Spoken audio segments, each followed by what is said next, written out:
अस्सलाम वालेकुम गाइस, बिलावल खास के लिए हियर। तो आज मैं आपको बताऊंगा कि वाई हैप्लोग्रुप क्या होता है। देखिए, हर इंसान में सेक्स क्रोमोसोम्स होते हैं। 2 सेक्स क्रोमोसोम्स होते हैं औरत में, 2 सेक्स क्रोमोसोम होते हैं मर्द में। अब औरत में होते हैं एक्स एक्स, मर्द में होते हैं एक्स वाई। अब एक्स एक्स एक्स वाई कोई कुदरती तौर पे तो नहीं लिखा होता, अंदर वाई है कोई एक्स है। ये साइंटिफिक नेम है। वाई हैप्लोग्रुप मेल में होता है, एक्स हैप्लोग्रुप भी मेल में होता है। औरत में वाई नहीं होता है, दोनों एक्स होते हैं। जब म्यूटेशन होता है, स्पर्म और ओवी मिलते हैं, तो औरत के लाजमी बात है एक्स ही मिलेगा, क्योंकि औरत के बाद दोनों एक्स हैं। तो दोनों के लाजमी बात है एक एक ही मिलना है, तो औरत का एक्स ही जाएगा। अब मर्द पे डिपेंड करता है। लोग बोलते हैं यार औरत ऐसी है, यार औरत की वजह से बार बार लड़की हो रही है, बार बार लड़की हो रही है। It not depend on girl, it not depend on women, it depend on male and it depend on nature, it depend on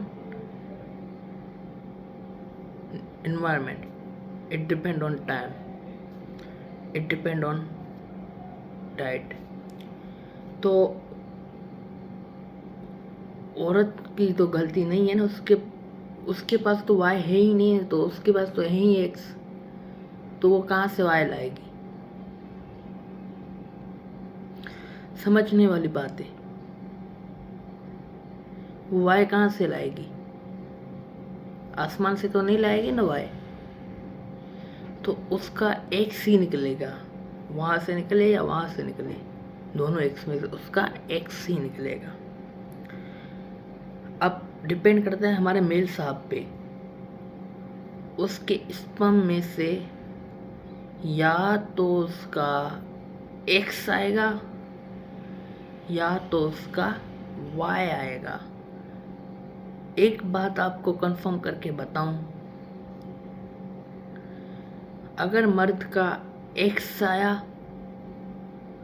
तो औरत का एक्स और मर्द का एक्स मिलके पैदा होती है लड़की, क्योंकि औरत का ऑलरेडी एक्स आता है। अगर औरत का एक्स ऑलरेडी है, मर्द का वाई आया तो पैदा होगा लड़का। तो सपोज करें मेल का एक्स क्रोमोसोम निकल आता है, औरत के एक्स के साथ मिल जाता है, तो औरत का होता ही एक्स है। तो बोलते हैं यार इस औरत की गलती है, इसने तो लड़की पैदा की है, तलाक दो इसको। यार गलती तो तेरी है भाई, क्रोमोसोम तेरा एक्स निकला है, उसकी क्या गलती है? उसके पास तो वाई है ही नहीं जो उसका वाई निकले। समझने वाली बात है। इस तरह अगर मर्द का वाई क्रोमोसोम एक्स के साथ मिलता है तो पैदा होता है लड़का। इसी टाइप से होते हैं haplogroup. There are 2 type of haplogroup, one is X haplogroup, we can called maternal haplogroup, and second type haplogroup is called Y paternal haplogroup. We can tell paternal haplogroup. Paternal haplogroup is a type of Y chromosome haplogroup. It is a male haplogroup. It is found in male. It is found in me. It is not found in male, female. X found in both, because X and Y found in male, X found in female. जब x x हो तो female है, जब x Y हो तो mail है। बस इतना डिफरेंस है। एक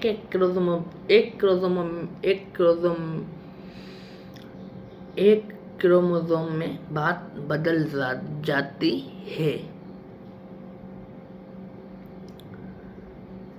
तो मेरा जो हैप्लो ग्रुप है वो है एच। अब एच कोई आसमान से निकला, एक नाम दिया गया है। जब वादी सिंध की तहजीब में मोहनजोदड़ो में रिसर्च की गई, वहाँ पे कोई सैंपल मिले तो उसमें आर, एल और एच मिला, और अल्हम्दुलिल्लाह मेरा हैप्लो ग्रुप एच है। तो मेरे जो तरदादा के तरदादा के तरदादा के तरदादा वाले जो आखिरी में लाइन एच जा रहा है वो एच हैप्लो ग्रुप से ताल्लुक रख रहा था, मोहनजोदड़ो से, वादी सिंध से। वो मेरे दादाओं को मिलता जा रहा है, जाके मेरे अब्बा को मिला, उससे मुझे मिला, अब मेरी औलाद को मिलेगा, फिर मेरी औलाद से मेरी औलाद की औलाद को मिलेगा, फिर उनकी औलाद को मिलेगा। ऐसे हज़ारों साल, मिलियन ऑफ ईयर मिलता जाएगा, ये कभी चेंज नहीं होगा। इस तरह मैटरनल हैप्लो ग्रुप जो होता है एक्स, वो मदर से उसकी बेटी को, फिर उसकी बेटी को, फिर उसकी मदर से मदर मेरी माँ से मुझे मिलेगा। समझे? तो X maternal haplo group, Y paternal haplo group को कहते हैं।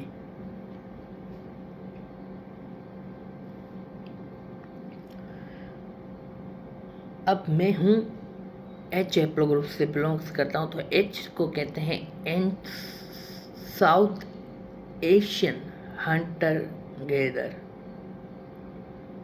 कदीमी साउथ एशियन शिकारी। ये वो लोग थे जो इंडस वैली सिविलाइजेशन में रहते थे। फिर ईरानियन हंटर गैदर्स या ईरानियन हंटर फार्मर्स कहते हैं, पर हंटर गैदर्स थे वो आने के बाद उन्होंने फार्मर्स में किए, क्योंकि पहले इंसान हंटर गैदर थे, फिर फार्मर्स में कन्वर्ट हुए। तो वो आए,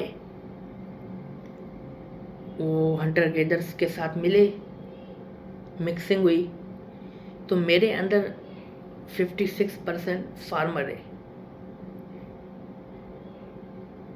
भले मेरा haplo group ancient ancestral south Asian है, पर मेरे में ज़्यादातर फार्मर है, क्योंकि मिक्सिंग हुई।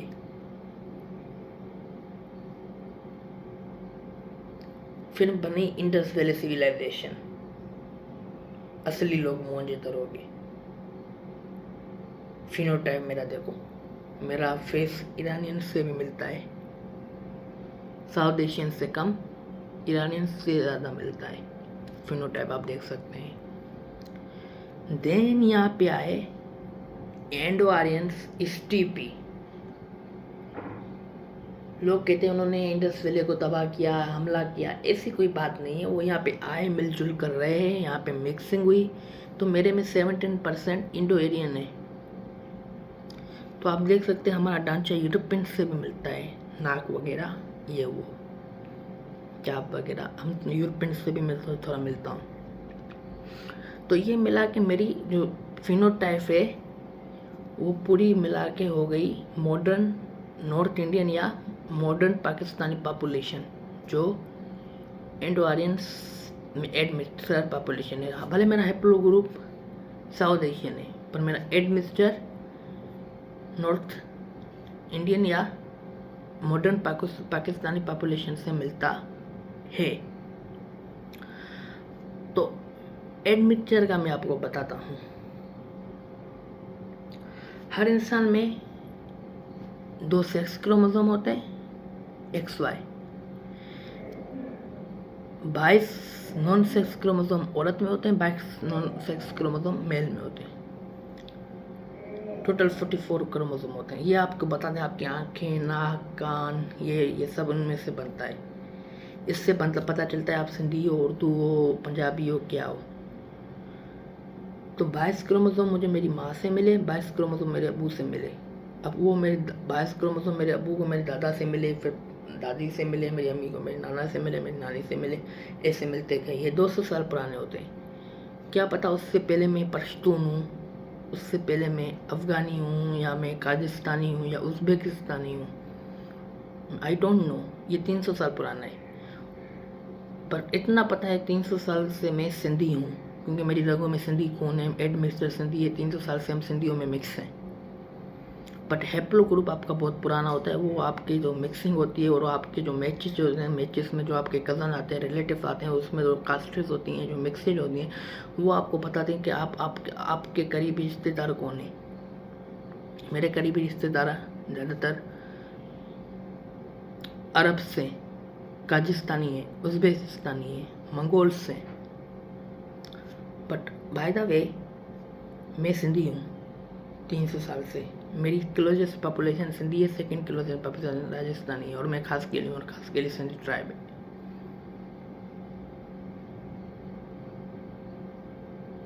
खास के लिए इज सिंधी ट्राइब बेसिकली। और मैं सिंधी साबित हुआ हूँ। मेरी मम्मी भी सिंधी है, मेरा अबू भी सिंधी है, मेरा नानू भी सिंधी, नानी भी सिंधी, दादा भी सिंधी, दादी भी सिंधी। चारों सा खास के लिए हैं। और मैं सिंधी हूँ, प्योर सिंधी, और मेरा रिजल्ट भी सिंधी है। मेरी रगों में सिंधी खून है। जो मुझे ऑटोसोमल मिला 44 क्रोमोसोम का, वो सिंधी मिला। अगर मेरी औलाद को मिलता है, मैं पश्तूनों में शादी करता हूँ या अफगान या रशियन में शादी करता हूँ, तो मेरी ऑटोसोमल चेंज हो जाएगा मेरी औलाद का। उसमें सिंधी, आधा सिंधी होगा, आधा रशियन होगा। देखें, ऑटोसोमल चेंज हो गया ना। तो ऑटोसोमल चेंज होता रहता है टाइम टू टाइम, पर उनका हैप्लो ग्रुप चेंज नहीं होगा। हैप्लो ग्रुप उनका एच ही होगा, वाई, जो मेरी तरफ मेरा उनको मिलेगा। तो हैप्लो ग्रुप वाई उनका आता ही जा रहा है, आता ही जा रहा है, आता ही जा रहा है। जो मेरा आता ही जा रहा है, वो उनको मिलता ही जा रहा है। इस तरह से बहुत से हैप्लो ग्रुप होते हैं। हैप्लो ग्रुप कभी चेंज नहीं होता है। ऑटोसोमल 200-300 साल में भी चेंज हो सकता है, ज़रूरत पड़ने पे बिल्कुल चेंज हो सकता है 200-300 साल में। नहीं तो अभी आप किसी और कबीले में या किसी और कौम में शादी कर लें, हाफ चेंज हो जाएगा। फिर आपके बेटा किसी और कौम में शादी कर ले, 75% चेंज हो जाएगा। फिर वो किसी और में कर ले, तो इस तरह से चेंजिंग हो कर के बिल्कुल चेंज हो जाएगा। बट हम खास के लिए लोग हैं, तो हमारे में ऐसा नहीं है। हम में कज़न मैरिजेस होती हैं, तो मेरे अबू और अम्मी वाले भी एक दूसरे के रिलेटिव्स हैं, तो इसलिए हमारे 300-400 साल से तो अपनों में मैरिज हो रही है। तो इस वजह से मैं खास के लिए हूँ, प्योर सिंधी हूँ, और मेरा ऑटोसोमल भी सिंधी है। और मेरी भी होने वाली मैरिज भी अपने में ही होगी, कज़न मैरिज ही होगी, तो वो भी सिंधी ही होंगे मेरे उनका फर्स्ट मैरिज में।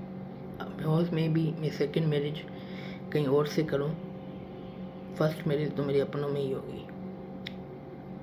तो वो औलाद तो खास के लिए सिंधी ऑटोसोमल ही डिपेंड करेगी।